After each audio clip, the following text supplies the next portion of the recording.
Muy buenas noches para todos. Bienvenidos a la Guardia del mes de octubre.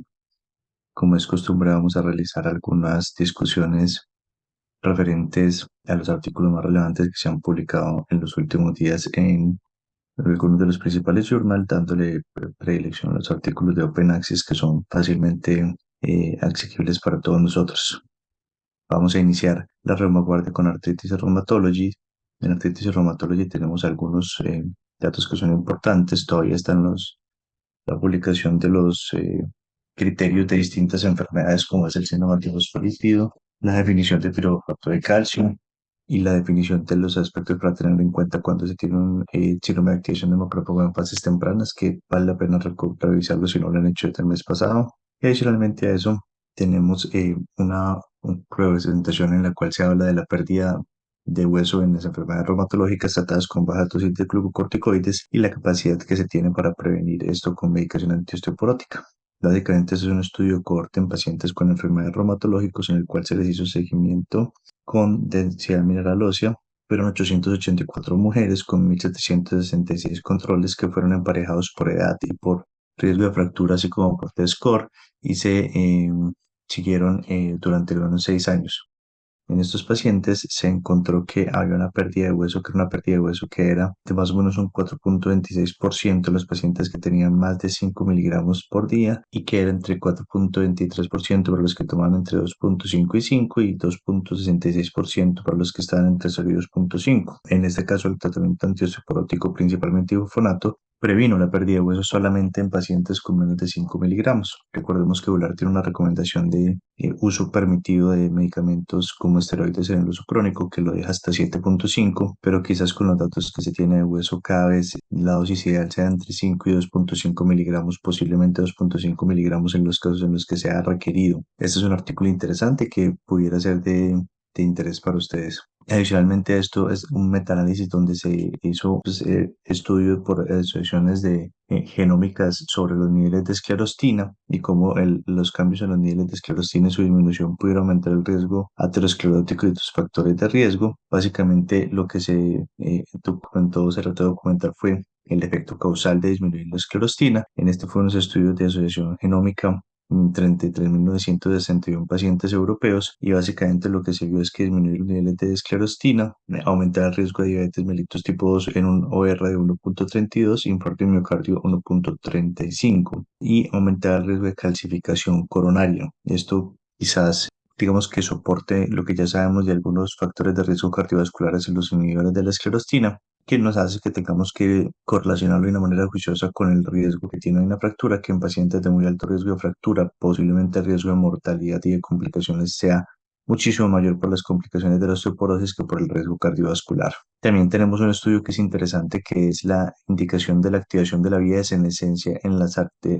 biopsias de arteria temporal de pacientes con arteritis de células gigantes. Brevemente, hay dos quinasas, la P21 y la P16, que se activan en la vía de senescencia o en un fenotipo que se llama el fenotipo senescente secretor y que favorece la secreción de interleuquina 6 y de factor estimulante de colonias de granulocitos y macrófagos, que son dos citoquinas que son predominantes en este en este tipo de enfermedades como arteritis de células gigantes. Y lo que ellos vieron cuando encontraron esta expresión es que la P16, la P21, la interleuquina 16 y el factor de crecimiento estimulante de colonias de granulocitos y macrófagos estaban elevadas en las biopsias de los pacientes, especialmente a nivel de la lámina interna, lo que quiere decir que este fenotipo o esta inmunosenescencia o esta, digamos que inmunosenescencia proinflamatoria en contra de la inmunosenescencia inmunosupresora que podemos ver en algún otro tipo de pacientes, pudiera tener un perfil importante y que estas quinasas, al estar involucradas, pudieran ser blancos terapéuticos a posteriori. Entonces es un estudio que abre nuevas vías en esta enfermedad que está tan de moda. Adicionalmente a eso, tenemos ya en ACR Open Rheumatology un estudio donde se evalúa la inyección de corticosteroides en el manejo de la osteoartritis. En este caso se utilizaron una inyección de metilprednisolona acetato 40 miligramos más lidocaína en estos pacientes y se evalúa el nivel de o el score de osteoartritis, de discapacidad y digamos que deterioro de la calidad de vida. Fueron 33 pacientes, 31 que fueron incluidos en el análisis, y lo que ellos dicen es que en este estudio, que es el Injury and Osteoarthritis Outcome Score, que va de 0 a 100, se encontró una mejoría en el grupo de glucocorticoides versus en el grupo de control. Entonces ellos dicen que en el corto plazo, en un seguimiento de 12 semanas, esto pudiera mostrar un beneficio, pero debemos tener mucho cuidado cuando leamos este artículo y por esto lo traigo, porque hay otros estudios que han mostrado que el uso crónico de glucocorticoides para el manejo de osteoartritis de forma intraarticular pudiera llevar a una pérdida de espacio articular y pudiera acelerar la pérdida del espacio articular, por lo que ese tipo de estudios deben tomarse con mucho cuidado y solamente cuando más evidencia lo soporte, aplicarlo en nuestra vida diaria, más allá de la inyección de esteroide ocasional que pudiera requerir un paciente cuando está en una crisis de dolor. También tiene un reporte breve donde se habla de los patrones de comportamiento de formulación, básicamente relacionado con los anti-TNF y los llanos quinasa, y se muestra como después de los que los pacientes se hizo el reporte de la llanos quinasa en 34.656 pacientes con 88.253 cursos de medicamentos. Inmediatamente se hizo la recomendación o se sacaron los avisos de cuidado de los inhibidores de llanos quinasa, específicamente tofacitinib. Se produjo un cambio drástico en la formulación, aumentando la formulación de TNF que venían en disminución y disminuyendo inversamente los inhibidores de llanos quinasa posterior a esto, lo que quiere decir, lo que muestra que como comunidad nosotros estamos muy atentos y somos muy influenciados por este tipo de recomendaciones, teniendo en cuenta que nuestros medicamentos, por ejemplo, pasó con los COX-2 y el riesgo cardiovascular, así como también pasó con los anti-TNF y el riesgo de tuberculosis, hace que nosotros tengamos como especialidad un particular cuidado con este tipo de modificaciones y afectan, de notificaciones, mil disculpas, y afectan de manera importante nuestro patrón de comportamiento. Adicionalmente a eso, tenemos un estudio donde se encuentra un estudio de diferencias de sexo en espondiloartritis. Este fue de RMD Open, que es un sitio de acceso que es del BMJ, que es de libre acceso para que por favor lo vean. Y lo que encontraron es que en los pacientes que se compararon hombres y mujeres de unas cohortes que ellos tenían de 6 cohortes con un total de 1.194 pacientes, y lo que encontraron es que hay una disminución o una mucha menor desempeño de la resonancia magnética en mujeres con espondiloartritis, especialmente lesiones estructurales, aunque las lesiones inflamatorias tienden a ser comparables en los dos grupos, lo que dice que posiblemente las mujeres puedan tener más riesgo de falso positivo, lo que aúna pues a lo que ya tenemos, que es que las mujeres hacen formas incompletas, formas con menor inflamación usualmente, y en ese tipo de datos nos muestran que los falsos positivos pudieran ser más comunes. Adicionalmente a eso tenemos otro estudio. Este estudio que ellos presentan es el riesgo de pacientes que son tratados con terapia biológica. Un estudio del estudio alemán RABIT, que es un estudio de eventos adversos y en el cual se evalúan los eventos adversos cardiovascular, y en esta cohorte entre 2017 y 2022 se evaluó el registro de biológicos, y lo que encontraron es que los pacientes con JAK inhibidores no tienen mayor incidencia de efectos adversos que los pacientes con DIMART, pero digamos que, como se dice previamente, los pacientes tienen que ser seleccionados correctamente por factores de riesgo, tienen que ser seleccionados correctamente tanto para el riesgo de neoplasia como para el riesgo de factor cardiovascular. También hay otro artículo que es un artículo de trayectorias de glucocorticoides, donde 184 pacientes fueron evaluados, y en esto se encontró básicamente que a lo largo de los 2 años hay un 75% de los pacientes que persisten con el uso de glucocorticoides, y estos pacientes con glucocorticoides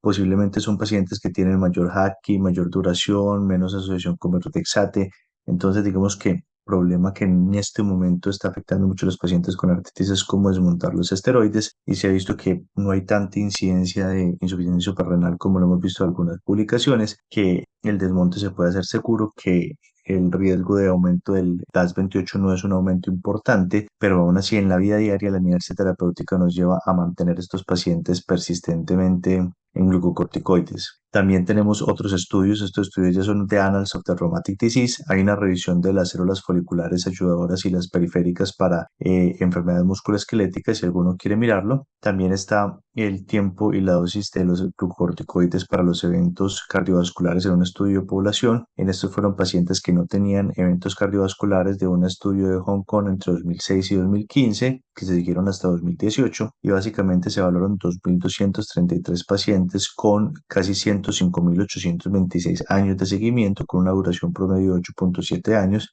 y lo que ellos encontraron es que el uso de más de 5 miligramos de prednisolona aumenta el riesgo de eventos por un HR de 2.02, lo que significa que si hay una asociación con un mayor riesgo de eventos cardiovasculares cuando se usan dosis de glucocorticoides. Como les digo, esto refuerza que quizás la dosis que deberíamos tolerar nosotros es 5 miligramos en el peor de los casos y 2.5 miligramos en los casos estándar. También tenemos un estudio que es interesante, que es un estudio de una nueva tipo de proteínas que se llama el ABP-IPL interleuquina 17, que básicamente lo que hace es que identifica una secuencia bioactiva que inhibe la interleuquina 17A e 17F. Básicamente lo que ellos hacen es que buscan una secuencia que comparten en común y permiten que tengan unos anticuerpos que bloquean interleuquina 17A, interleuquina 17F. Y lo que ellos hacen es que muestran que ese tipo de bloqueo de la interleuquina 17 pudiera ser más efectivo y más específico y pudiera dar como un refinamiento de este tipo de fármacos y pudiera a futuro ser una nueva o la segunda evolución o la segunda generación de este tipo de medicamentos. Y finalmente les traigo de la revista The Rheumatologist, una cosa que me pareció muy interesante es el osoralizumab, que es un medicamento que fue desarrollado, y este medicamento lo que es un nanopéptido, es decir, pequeñas fracciones de cadena pesada que unen dos cadenas que bloquean anti-TNF con una cadena que se une a la albúmina, y lo que básicamente esto hace es que este medicamento puede utilizarse para distintos enfermedades como por ejemplo la artritis reumatoide. Estos son, digamos que los nanocuerpos, como los describen ellos, son productos que son más pequeños y más estables y que se pueden producir de una manera mucho más rápida, que se producen normalmente como, digamos, que cadenas variables de las cadenas pesadas que se producen naturalmente por llamas y por otros animales. Esto pudiera ser una nueva forma de tener a la disposición anticuerpos anti-TNF o anticuerpos anticitoquinas con un menor costo de producción y con una mayor disponibilidad. Al ser pequeños también pueden alcanzar tejidos que no alcanzan normalmente los anticuerpos por su gran tamaño, lo cual podría ser una nueva generación o un nuevo camino que pudieran tener este tipo de medicamento. Este es un medicamento que ha mostrado efectividad en artritis reumatoide y que está empezando a hacer su incursión, y que pudiera ser una nueva tecnología que en futuro haga que tengamos unos anti-TNFs mucho más baratos de producir y que tengan un mayor acceso a tejidos con un comportamiento distinto e incluso pudieran tener una mayor efectividad o al menos unas condiciones farmacológicas distintas. Son cosas que hay que tener presentes, no siempre sabemos hacia dónde van a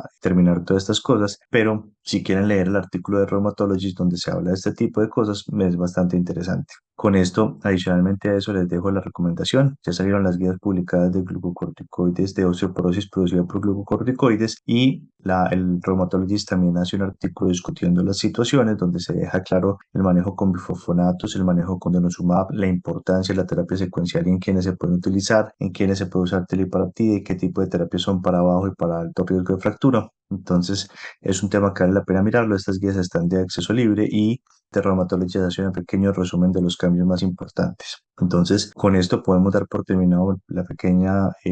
revisión de los artículos más importantes de este mes, y no me queda más que agradecerles y decirles gracias totales. Nos vemos en la siguiente Roma Guardia.